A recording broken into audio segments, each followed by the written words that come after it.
de paz, que ao despertar de um novo homem nos induz. Te conclama, irmão, de última hora, a ingressar nesta seara de luz. Te conclama, irmão, de última hora, é agora. Todos ouvem bem? Tem uma acústica excelente essa casa, né? Jesus disse para Joana de Cusa, na casa de Pedro, que no mundo todos os templos são igualmente de pedra. O CETID não existia naquela época, senão ele ia ter que trazer uma versão mais sofisticada, né? A gente vem aqui e tudo é tão acolhedor. A gente tem até acessibilidade para poder receber os nossos irmãos que eventualmente tenham uma deficiência auditiva. Eu vou sair contando isso por aí, que é para as outras casas imitarem também esse modelo. E a acessibilidade, o fato da gente poder se esforçar para acolher a todos, tem muito a ver com o que a gente vai conversar hoje. Jesus, quando disse que no mundo todos os templos são de pedra, ele estava lembrando que o mais importante é erguer o templo verdadeiro, que é o templo da fé viva nos nossos corações. E se essa casa é especial, é porque ela nos ajuda nesse sentido, a erguer o templo da fé viva nos nossos corações. Mas os nossos corações têm experiências das mais diversas. Cada um chega aqui com uma bagagem emocional, sentimental, com um conjunto de memórias, de experiências. Então, nem sempre todas as falas tocam a todos. Alguns já tiram a sua oportunidade de reflexão mais valiosa no momento que sentam aqui no salão, que são tocados por uma vibração diferente e já começam a trazer para a sua tela mental aqueles pontos mais importantes para tratar no momento. Outros são abordados na hora da leitura da página, quando conseguem ouvir e ao mesmo tempo ler e já vão fazendo dali algum sentido importante para aquilo que vieram buscar. Tem aqueles que são tocados pelo momento da música, porque a música, e hoje o assunto é arte, a gente pode se estender nesse sentido, às vezes não é pelo que a letra diz, às vezes não é exatamente pela melodia, ela te ajuda de alguma forma a fazer uma mudança da sua vibração interior para mais, e mesmo que você não tenha palavras para descrever, você se emociona. E às vezes essa emoção é o bastante para quebrar um circuito de ansiedade, de preocupações que você pode ter trazido aqui para casa. Em que momento cada um de vocês aqui pode ser tocado para sair com alguma coisa a mais do que quando chegaram? Eu não sei dizer. E por isso é que é importante que a gente tenha tantas formas de expressão e a arte nos ajuda nesse sentido. O modo como a gente busca formular uma frase, mas também as melodias que a gente busca para expressar um certo sentido. Agora há pouco nós tivemos o momento da prece. Como é interessante verificar que tem uma certa estética na prece. A prece não é gritada, ela não é falada com pressa. A voz é uma voz mais amena. As palavras vão saindo de uma maneira mais lenta, porque tem a ver com o influxo daquilo que a gente está pensando, sentindo. Não é bom que seja uma sequência já decorada. Então, o jovem fazia a prece aqui, e vocês perceberam que tem uma estética própria do modo de dizer a prece.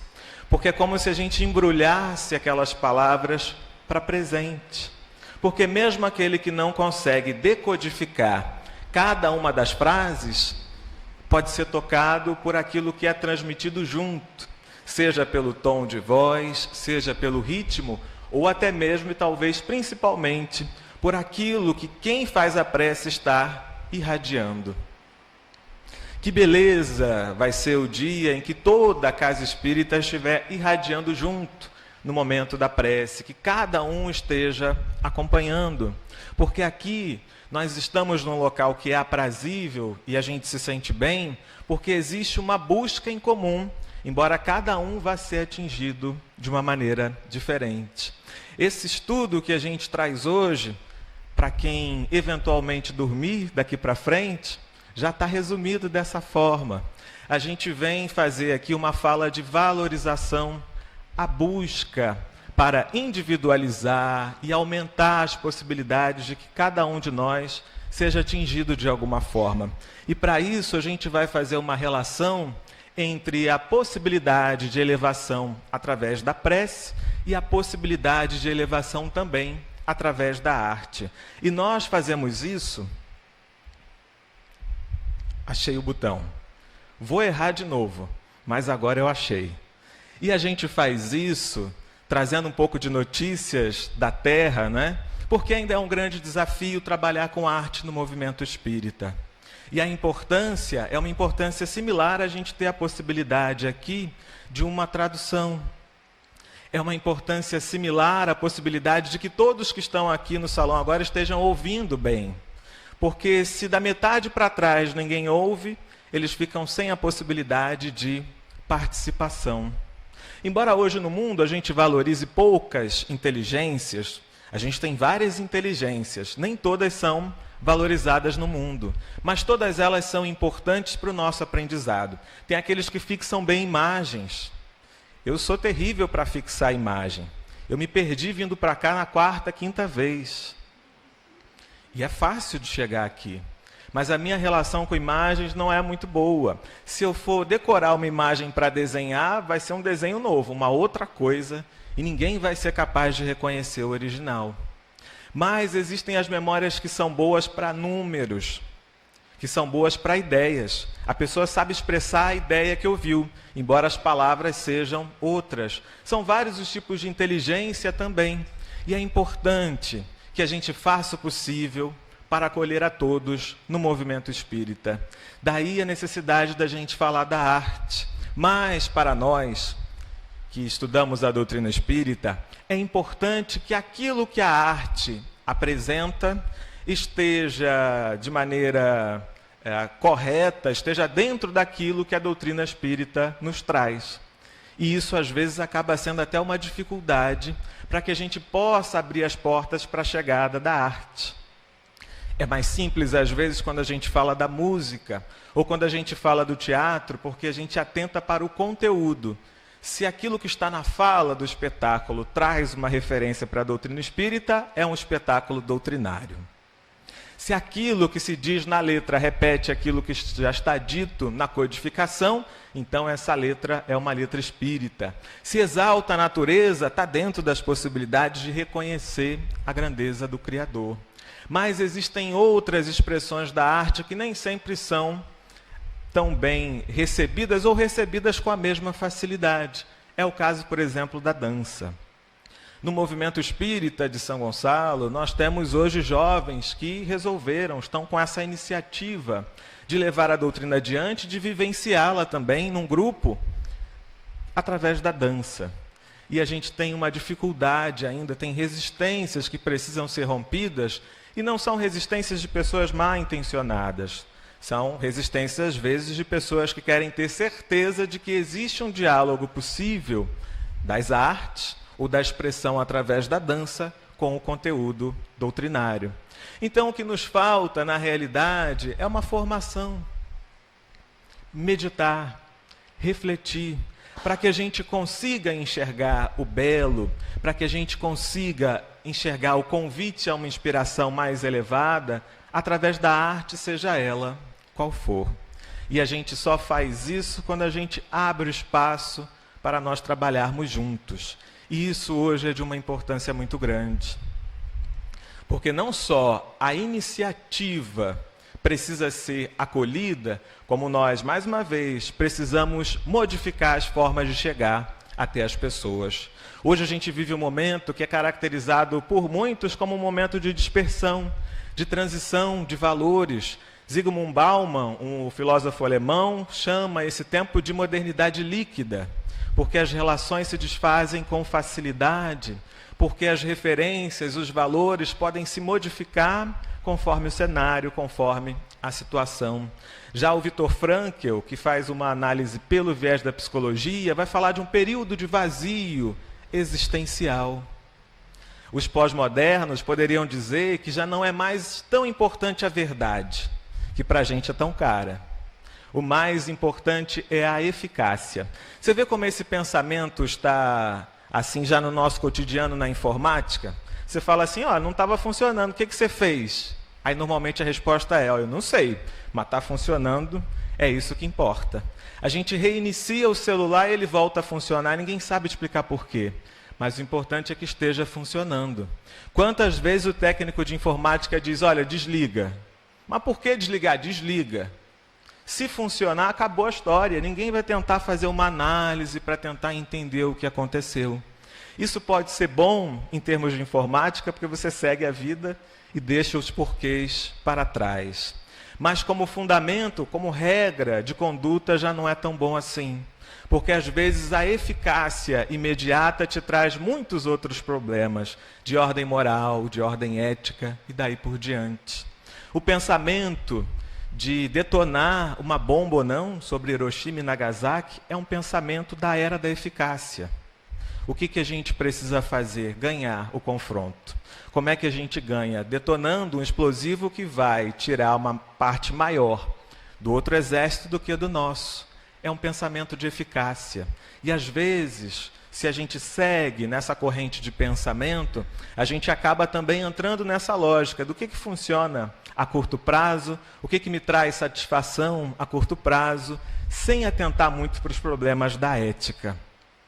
Isso está tão arraigado entre nós, que a gente já falou desse dado aqui, infelizmente precisa repetir porque renovaram também a pesquisa. Estamos numa pátria que tem mais de 80% de cristãos, mas se você pergunta se as pessoas concordam que bandido bom é bandido morto, a maioria responde que sim. A ideia é completamente contrária àquilo que Jesus ensinou, mas muitos pensam que isso funciona, embora não esteja funcionando, e esse modelo já é utilizado há muito tempo. Mas a impressão de que só assim resolve faz com que a gente busque uma ideia baseada na eficácia, na suposta eficácia, porque nesse caso nem funciona. Nós sabemos quais são as consequências do indivíduo que é executado e que chega perturbado no plano espiritual, muitas das vezes não deixa aquela região e fica mais difícil ainda para quem está vivendo naquela região resistir ao arrastamento do mal. Então a gente já sabe que não funciona, mas se isso está na boca hoje da maioria dos brasileiros, infelizmente está, pelo que as pesquisas mostram, é porque a gente está deixando para trás os valores éticos de dizer, não, eu não concordo com isso. Eu não concordo com isso porque eu aprendi que nós somos irmãos. Porque eu aprendi que não tem a possibilidade de julgar o outro, seja ele quem for. Não importa o modo como ele foi flagrado, o que ele estava fazendo, o nosso ministério é o ministério do auxílio. Não é isso que a gente aprende na casa espírita? Não critique, auxilie, não julgue para que não sejam julgados. Então a gente é orientado dessa forma se formos orientados pelas verdades que nós escolhemos. Mas se a gente for orientado pela eficácia do ponto de vista do mundo, talvez a gente chegue à conclusão que bandido bom é bandido simplesmente preso, abandonado, seja onde ele estiver, naquela lógica de quanto pior ele estiver, melhor. Mas eu cito esse exemplo só para que a gente possa ter na nossa tela mental o fato de que, embora nossa orientação tivesse que ser pela verdade, por aquilo que nós estamos aprendendo, e elegemos para nós, alguém aqui veio forçado à casa espírita? Somos nós em busca dessas ideias. Vamos nos orientar por elas ou não vamos? Então a escolha do ponto de vista intelectual, alguém riu aí na plateia, tomara que não tenha sido forçado, mas vamos em frente. A escolha intelectual é uma parte do nosso processo de transformação. Tem outras partes importantes para que a gente consiga fazer essa escolha intelectual valer.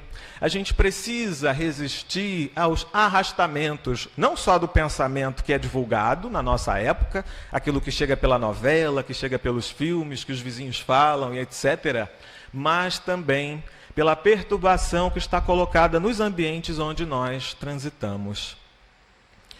Como é a atmosfera hoje do nosso planeta? Como é a atmosfera em muitos ambientes pelos quais nós precisamos passar? Quais são os recursos, sobretudo, e essa é a pergunta fundamental de hoje, que recurso que a gente tem a nosso favor para resistir ao arrastamento das ondas que são horas de dispersão, nesse momento em que os valores se confundem, de pessimismo no sentido de achar que o país já não tem mais jeito, e também da insensatez. Porque muitas das vezes o homem, ao desacreditar de si mesmo, desacredita da humanidade. E aí ele começa a buscar fuga, que pode ser através de uma substância, pode ser esquecendo de vez a ideia da ética para a sua conduta. Porque já que o mundo está como está, o que eu posso fazer é me dar de vez em quando um refresco, afinal de contas eu mereço. Não vou me privar, não vou me sacrificar, já que o mundo está do jeito que está. Então são essas vibrações que estão nos ambientes pelos quais nós transitamos. Mas nós temos instrumentos dos mais interessantes para que a gente possa resistir e fazer valer as ideias que nós estamos elegendo para nós mesmos. Um instrumento maravilhoso, fora de dúvida, é a prece. Aquele que ora com fervor e confiança se faz mais forte contra as tentações do mal. Está na resposta na questão 660 do Livro dos Espíritos. E o que tem de interessante nessa questão, as outras vão continuar discorrendo sobre a prece, é a gente verificar que a mudança que a prece traz, ela é sobretudo interior. Aquele que ora se faz mais forte contra as tentações do mal. É muito comum que a gente fale dos tipos da prece e se elas são atendidas ou não são, quando é interessante orar, quando não é interessante orar, se é que existe essa possibilidade. Não existe, mas às vezes a gente tenta pensar, eu oro para isso, eu oro para aquilo, vou ser atendido, não vou ser atendido. Quando, na verdade, o efeito mais imediato da prece é a sua transformação interior. É aquela prece que você pode começar ansioso, mas você termina um pouco mais tranquilo. Se não terminou, começa a prece de novo. É aquela prece na qual você começa desesperado, mas no fim você já está um pouco mais esperançoso. Se não estiver, faça a prece de novo. Porque se a gente está apenas verbalizando o nosso desespero, são ondas de desespero que a gente está jogando no ar, para buscar a sintonia daqueles que estejam nessa faixa do desespero. Então, nós precisamos buscar esse recurso da prece, pensando numa possibilidade de modificar o nosso interior. E essa mudança, ela se torna mais fácil porque a prece é também uma conexão com o mais alto. Se acendes no coração, leve flama da prece, fios imponderáveis de confiança, ligam-te o ser, a providência divina. Então, além da mudança interior, a prece é também um movimento de conexão com o mais alto. Porque a partir do momento que nós mudamos a nossa forma interior de vibrar, nós com mais facilidade vamos entrar em sintonia com aqueles espíritos que podem nos ajudar. Às vezes a nossa prece nem é formal, você não precisa unir as mãos, não precisa fechar os olhos. Às vezes é um apelo que você lança no ar para poder buscar uma resposta. Quantas pessoas estão trabalhando num projeto, estão escrevendo alguma coisa importante, e aí chega um certo momento que te falta a inspiração, ou falta até conteúdo para seguir dali. E de repente parece que você faz o download daquele conteúdo, que é o que a gente chama de insight, né? Mas o insight é a nossa possibilidade de conexão, seja com o espírito que está ali querendo te ajudar, ou até com um reencarnado que está pensando nessa mesma questão. E você entrou em sintonia com ele porque estavam na mesma faixa de preocupação. E aí aquela ideia vem. É claro que isso também funciona quando a gente fala das ideias negativas. Daí a importância da gente pensar que tipo de sintonia a gente quer fazer. Nós queremos ter boas ideias para modificar a nossa vida para melhor, ou nós queremos com mais facilidade assimilar o pessimismo, a insensatez, o abandono de si mesmo, que também estão ainda na Terra, que é um planeta de provas e expiações, vibrando por aí. André Luiz dá uma ênfase maior às ideias que a gente aprendeu com a física. Então ele vai falar bastante de vibração. Porque, afinal de contas, hoje nós já sabemos pela física que tudo aqui está em movimento. A mesa está se movimentando e não é o fenômeno das mesas girantes. É porque ela é formada por vários pedacinhos e nesses pedacinhos tem um elétron em volta deles, e a mesa tem a sua vibração característica.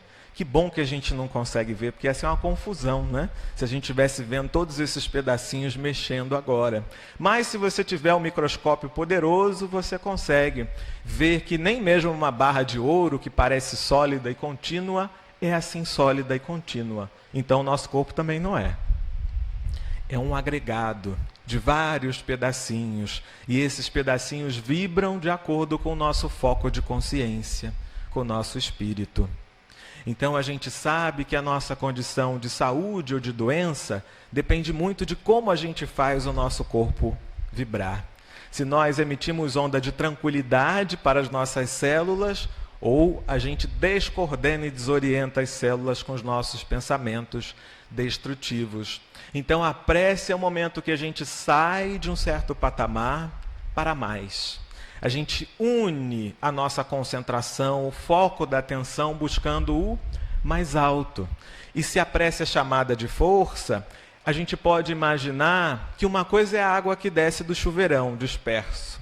Outra coisa é quando você abre a ducha e ali a água está concentrada. Ou quando você está molhando as plantas, e não se deve mais fazer isso à vontade para não desperdiçar água, mas quantas vezes você brinca ali com a mangueira, colocando o dedo na frente para o jato ficar mais forte numa certa direção. A prece nós podemos figurar dessa forma. A concentração é importante para a gente irradiar com mais força numa determinada direção. Então, por isso, André Luiz vai dizer, cada prece, tanto quanto cada emissão de força, se caracteriza por determinado potencial de frequência. E todos estamos cercados por inteligências capazes de sintonizar com o nosso apelo à maneira de estações receptoras. O livro Entre a Terra e o Céu é interessantíssimo para quem estiver estudando a prece. E ele nos mostra aqui que o nosso apelo vai ser acolhido. Mas depende para quem a gente está dirigindo esse apelo. Se você consegue sintonizar com mais alto, nós podemos ter o auxílio daqueles espíritos que têm mais recursos para nos ajudar. As preces, elas não ficam sem uma resposta. E os outros apelos que a gente faz na nossa vida, mesmo que a gente não perceba que está fazendo uma evocação, também são ouvidos por alguém. Quem a gente quer que ouça? Essa é uma pergunta que nós precisamos nos fazer. O que é interessante quando se fala de vibração é que aí já não está mais em jogo as palavras que a gente usa. As expressões podem ser das mais variadas. Então, assim a gente tem, a palavra é um fio de sons carregados por nossos sentimentos. E aí é o sentimento que importa mais. As artes são canais de expressão derivados do verbo. A escultura é a palavra coagulada. A pintura é a palavra colorida, a dança é a palavra em movimento, a música é a palavra em harmonia, mas a palavra em si é a própria vida. Porque a nossa vida depende daquilo que a gente sente e daquilo que nós estamos formulando para nós mesmos. Nós estamos aqui nos sentindo bem no ambiente acolhedor da casa espírita, mas cada um vai embora com a sua atmosfera própria. Cada um vive na sua atmosfera própria. Sentir-se mal durante o dia é estar em relação com você mesmo, sobretudo. Estar mal em qualquer ambiente para onde você vai é uma pista importante para que você talvez se dê conta de que é o mundo que você cria para você mesmo que precisa ser modificado, que precisa estar um pouco mais agradável, porque cada um de nós vai viver sempre na sua nuvenzinha, que é a nossa atmosfera.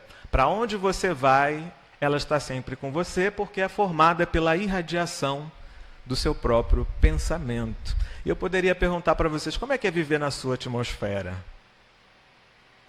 O que você acha de viver na sua atmosfera nos últimos dias? Como é que tem sido para vocês?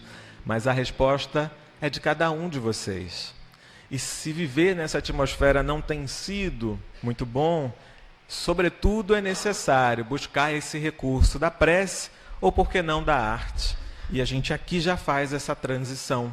Porque Leon Denis vai dizer no livro O Espiritismo na Arte, e eu tirei o início de propósito, bem compreendido é um poderoso meio de elevação e de renovação.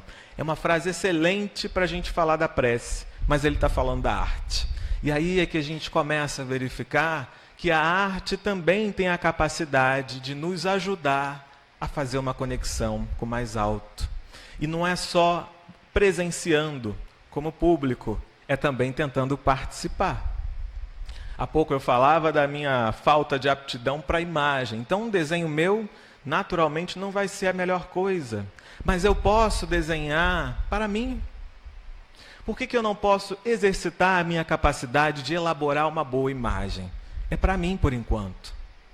Porque, diferentemente da prece, a arte te dá um tempo maior de elaboração. A prece, ela é sincera. Ela sai da maneira que sai ali naquele momento de improviso. A arte requer um pouco mais de tempo, de elaboração, de possibilidades. Mas te ajuda também a criar boas imagens. E por que não criar um poema?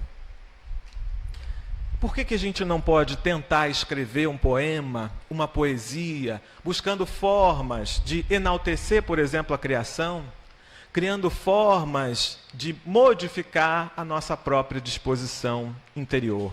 Será que algum de nós, um que seja, está proibido de experimentar nessa área da expressão artística? Será que alguém está fora das possibilidades de se arriscar dessa forma? E são várias, né? As citadas aqui e também as não citadas. Pois bem, para além da oração, buscar a arte também é uma forma de buscar a nossa elevação, a nossa renovação. E a arte, de fato, é busca, né? Como continua Leon Denis.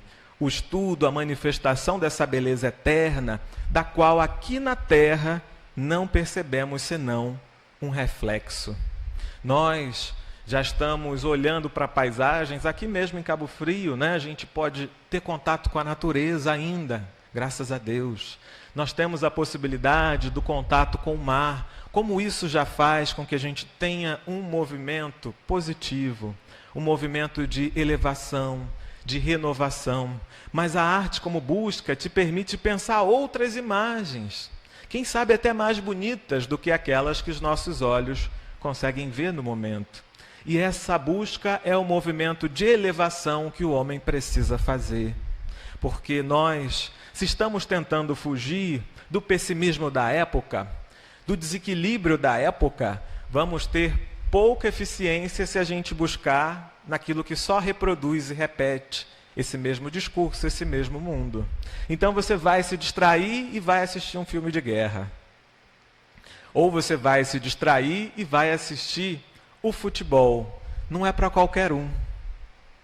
E a gente não está dizendo que ninguém pode assistir o futebol.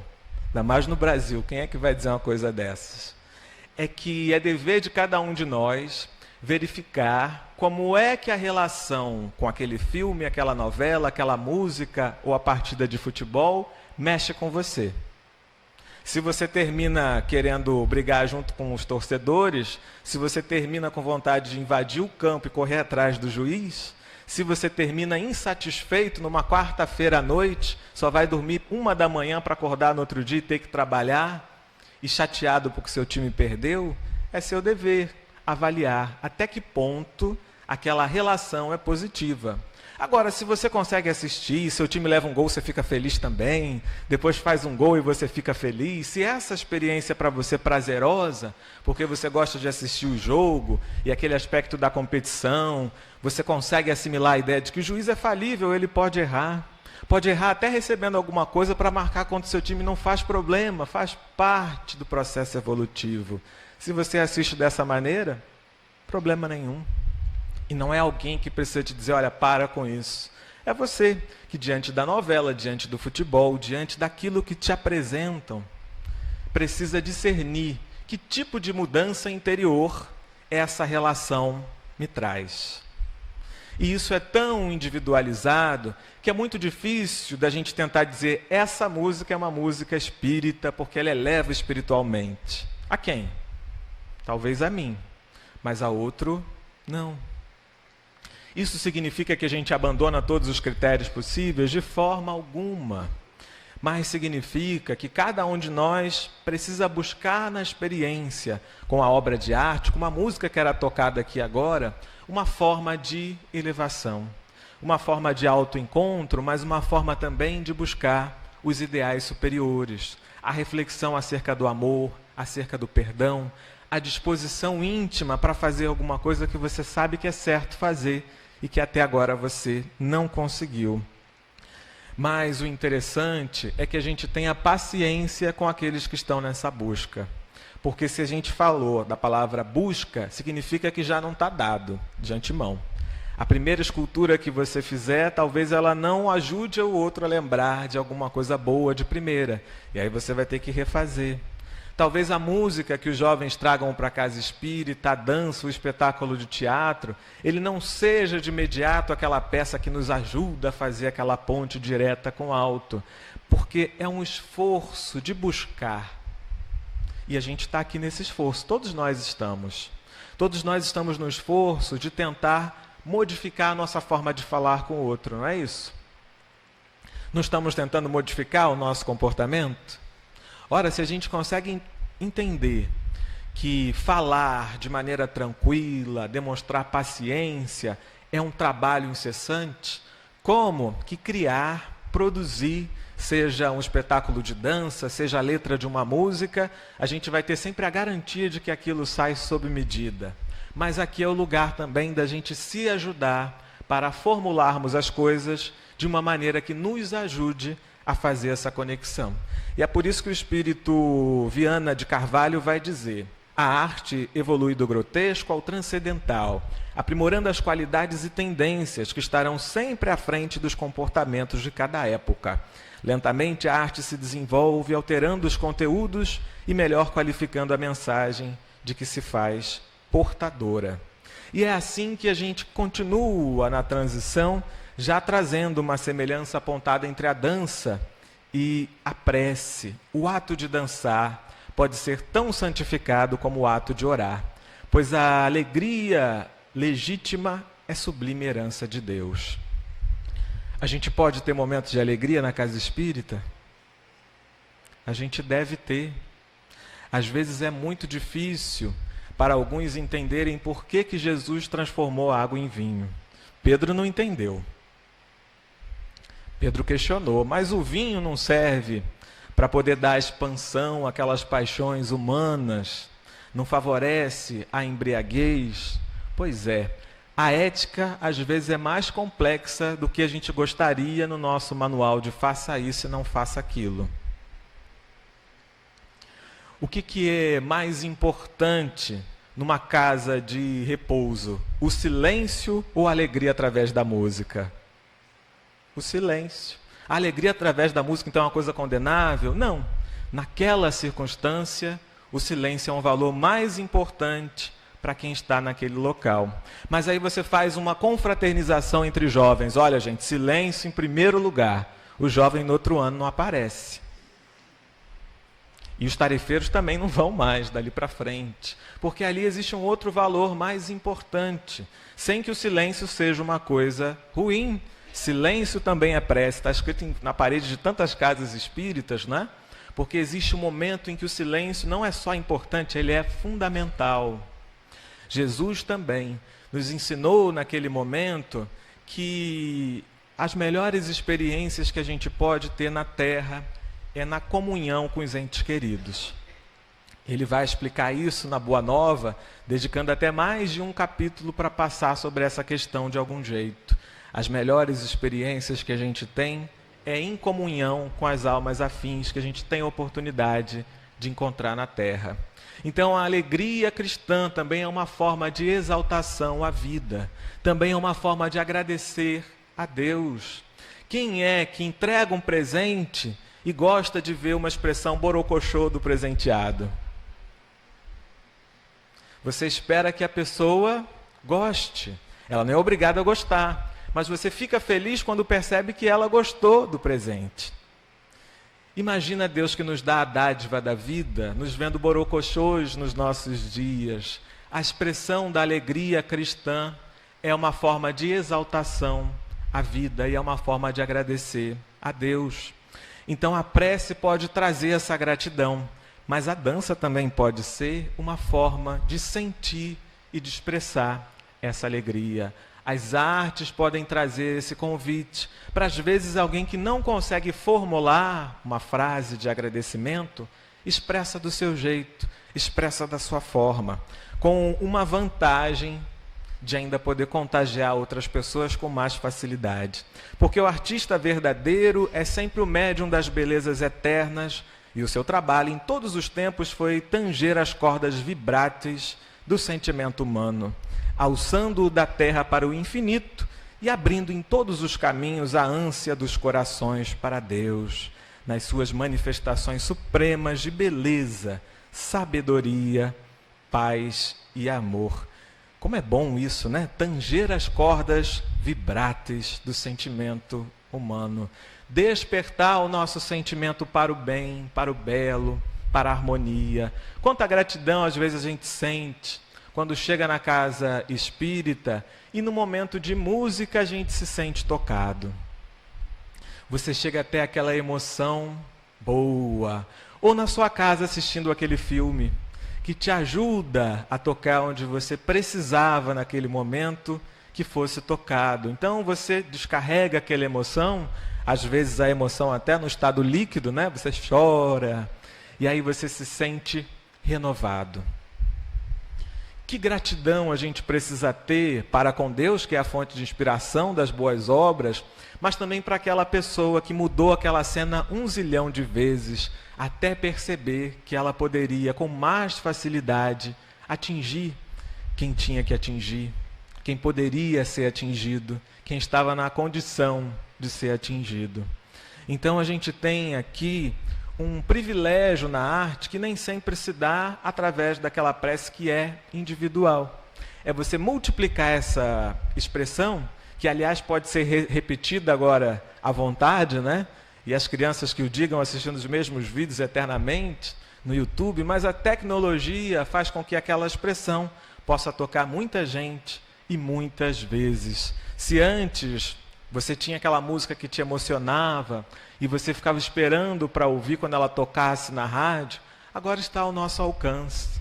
Que desculpa que a gente tem para não buscar aquilo que nos ajuda a evoluir, a sair de um estado de pessimismo para um estado de otimismo, da desesperança para a esperança, do aborrecimento, da irritação, para uma atitude de adesão à vida e adesão ao outro da maneira que ele é. Se nós temos hoje tantos recursos para tentar fazer essa transição de um estágio que está nos perturbando para um estado melhor, melhorando essa atmosfera na qual nós vivemos. Por isso vos digo que todas as coisas que pedirdes, orando, crede receber e tê-las-ei. É um ensinamento de Jesus no Evangelho de Marcos, que nos mostra que essa possibilidade de vibrar, seja através da prece, seja através da arte, também requer de nós meditação, estudo, reflexão. E é importante que a gente diga isso com relação à arte, para que, se um de nós fosse lançar nessa empreitada, que seja cada vez com mais segurança dos valores que a doutrina espírita traz. Porque quando a gente fala sobre acolher iniciativas, não significa que qualquer pancadão que chegar vai tocar aqui. Aqueles que estão nessa empreitada e que querem entregar uma coisa boa, naturalmente vão buscar uma formação dentro do que a doutrina espírita diz, para que ela possa ser uma expressão condizente de relação com o mais alto. Como é importante que a gente continue buscando vibrar e sentir essas ideias que a gente identificou como boas para nós. Quando nós falamos de perdão ou pensamos no perdão, a gente vibra e sente dessa forma? Ou são ideias bonitas que a gente repete? Será que a gente já consegue dizer amar a Deus sobre todas as coisas, o próximo como a ti mesmo, e vibrar à altura do que a frase propõe? É um trabalho que a gente faz. Tentar sentir isso cada vez mais e o quanto antes. Mas é um percurso que a gente precisa seguir, saindo de uma condição de esperança, que já é boa. Emmanuel diz que, para o cristão, a esperança já é uma fonte de luz para aqueles que ainda não têm a fé inabalável. Isso significa que a esperança é uma coisa boa, mas que a gente precisa sair dela para um estado de fé, de certeza, de convicção, porque é aí que você vibra e sente aquilo que você está aprendendo na casa espírita. E aí a gente lembra porque que a esperança ainda não é garantia de plenitude. Vocês lembram do Criança Esperança? Criança Esperança não tem comida, tem esperança de comer. Criança Esperança não tem educação garantida, tem a esperança de talvez estudar. Criança Esperança nem sempre tem abrigo, tem a esperança de um dia ser abrigado, mas não sabe se vai ser. Quando eu venho para cá, saindo da minha casa, eu tenho a esperança de chegar. A certeza não tem, tanta coisa pode acontecer no caminho. Essa certeza de que eu saio de lá e chego aqui, eu só tenho se eu inventar para mim mesmo. Porque, na verdade, eu sei que muitas coisas podem acontecer. Então, a nossa vida é completamente livre de certeza. A gente não tem certeza de nada. A gente pode ter sim. A gente pode ter a certeza do amparo divino. A gente pode ter certeza que, por mais difícil que a prova seja, ela é temporária. A gente pode ter a certeza de que, nos esforçando, amanhã vai ser melhor do que hoje é. E aí a gente sai da esperança, que é boa quando a gente não tem certeza. Ela é melhor do que ficar sem ela.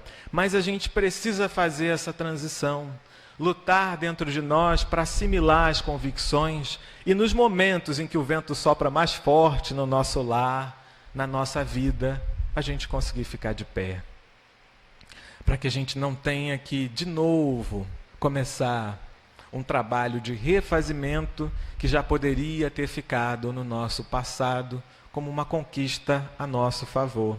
Então, na prece e na arte também, é necessário não só formular coisas bonitas, mas fazer o possível para vibrar e sentir dessa maneira. Eu achei que tivesse uma frase aqui do Emmanuel que fala sobre isso, não tinha, eu voltei rápido, vocês não perceberam. Mas o que a gente quer dizer de fundamental poderia se resumir, e talvez a gente ouça em outras denominações religiosas assim: entrega teu coração para Jesus. É uma frase conhecida, né? Se a gente fosse trazer aqui para a lógica do Espiritismo, a gente diria: eleve o teu coração com Jesus, porque Ele é o caminho, a verdade e a vida. Vai te orientar nas horas difíceis, vai te sustentar na fé. É simples, né? Vamos para casa, todo mundo já está por dentro dessa ideia. Mas a gente precisa de verdade, deixar que esses ensinamentos entrem no nosso coração. Para encerrar, eu me lembro de uma narrativa do Espírito Humberto de Campos, que é uma dessas coisas maravilhosas que nós temos a nosso favor na doutrina espírita. E isso, fazendo marketing, só o Espiritismo tem. Nós temos no Novo Testamento várias passagens do Evangelho de Jesus. A doutrina espírita traz como essas passagens são interpretadas nas regiões do mais alto. É consulta aos universitários literalmente, mas não é só a interpretação daquilo que já está no Novo Testamento. Tem também aqueles contos, aquelas narrativas da vida de Jesus que não foram escritas pelos apóstolos, mas são contadas nas tradições nos céus. E o Espírito Humberto de Campos, como jornalista que foi na Terra, continuou sendo jornalista no céu, mas com um privilégio enorme, né? Imagina, você entrevista Pedro hoje, no outro dia você fala com Judas, como é que foi mesmo aquela história? E traz essas narrativas. Eu que sou jornalista, estou buscando minha vaga lá, quem sabe, né? Ser estagiário do Humberto de Campos, pelo menos poder... Se eu pudesse só anotar o que ele diz e passar adiante o recado, já estaria muito feliz. Mas a gente diz isso para lembrar do privilégio que a gente está aqui na doutrina espírita. Como é que esses contos são trazidos para nós, explicados de uma forma que passam a fazer muito mais sentido. Quem lê o Sermão do Monte, depois de ler a Boa Nova de Humberto de Campos, consegue ali chegar num sentido ainda mais profundo daquelas lições maravilhosas que Jesus ensinou. E é também Humberto de Campos que vai falar da história que se passa depois que Jesus veio na Terra, já que ele visita o nosso planeta, além de estar sempre com a gente pelas suas irradiações, às vezes ele se aproxima mais e fala de mais de perto com alguns de nós. E D'Arsonval foi assim, ele era um senhor feudal, no tempo ainda das cruzadas, no tempo em que o homem se armou para poder ir lá tomar a Terra Santa, onde viveu o homem desarmado. Então, naturalmente, ele era tocado pelo sentimento daquele tempo. Ele se converteu como cristão, adotou para ele a ideia de que ele ia servir a Deus ao longo da sua vida. Mas a ideia de como servir é que não era tão clara para ele ainda.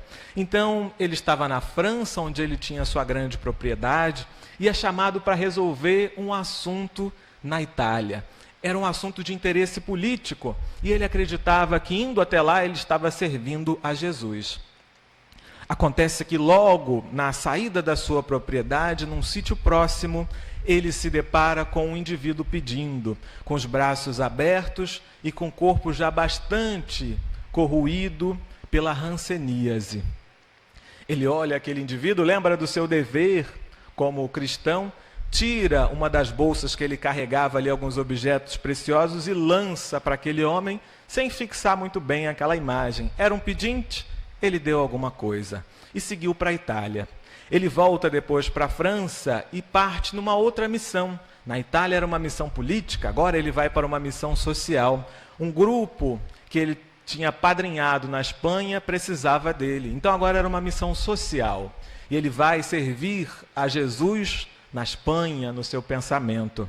Ele passa mais uma vez por aquele sítio e lá está o homem de braços abertos, como que pedindo alguma coisa para ele. Ele de imediato pega uma grande sacola, dentro da sacola tinha um pequeno rubi. Ele lança aquela pedra e segue a tua viagem, sem fixar muito bem a imagem daquele indivíduo. Mas ele vai à Espanha, retorna, e aí os seus negócios já não iam tão bem.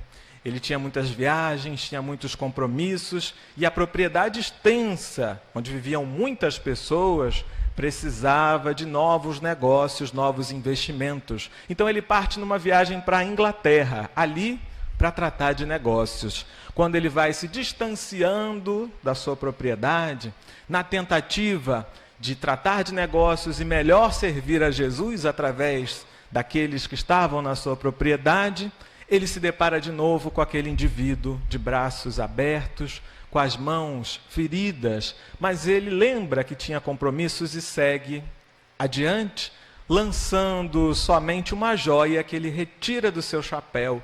É um lance ali plástico, né? Heróico, retira a joia do seu chapéu e atira na direção do necessitado. Ele vai, volta e os negócios ainda não iam bem. Ele precisa agora viajar até um porto distante para poder pedir um empréstimo e ver se conseguia acertar as coisas na sua propriedade. Quando ele sai em direção ao porto, quem está esperando por ele num sítio próximo? Aquele mesmo homem, com aquela aparência entre a vida e a morte, de braços abertos.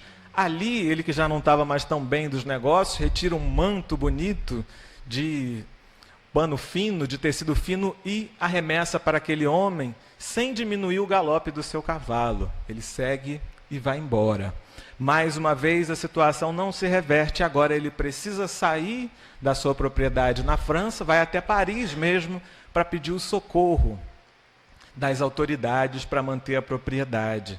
Mais uma vez, ele é interceptado por aquele homem, de braços abertos, que ele não para olhar, lança o gorro que tem e segue a sua viagem.